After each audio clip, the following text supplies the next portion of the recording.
À Mariupol, les raids aériens de l'armée russe ont laissé une ville ravagée. Les habitants de la ville assiégée tentent de fuir et d'échapper aux bombardements. Les autorités de la ville ukrainienne ont annoncé l'évacuation de 30 000 civils en une semaine. 350 000 personnes se trouveraient toujours dans la ville. Les habitants n'ont ni électricité, ni gaz, ni eau, ni communication. Les magasins sont détruits ou incendiés. Nous n'avons rien à manger. C'est affreux, c'est juste affreux. Pas de lumière, pas de chauffage, rien.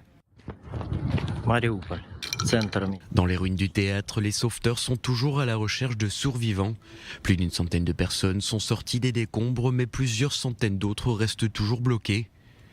À Kharkiv, l'artillerie russe continue de frapper. Des tirs ont fait ce jeudi au moins 21 morts et 25 blessés dans la ville de Merefa, à 30 km au sud-ouest de Kharkiv.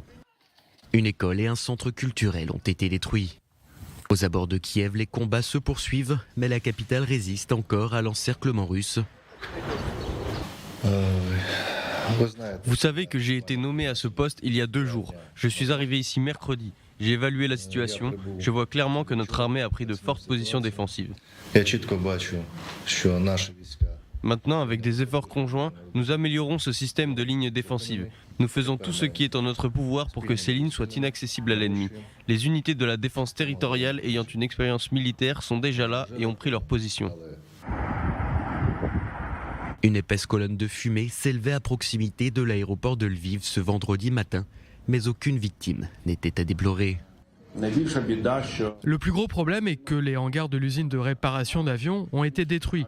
Il avait été décidé à l'avance d'arrêter toute la production, si bien que seule une personne a été modérément blessée. Personne n'est mort.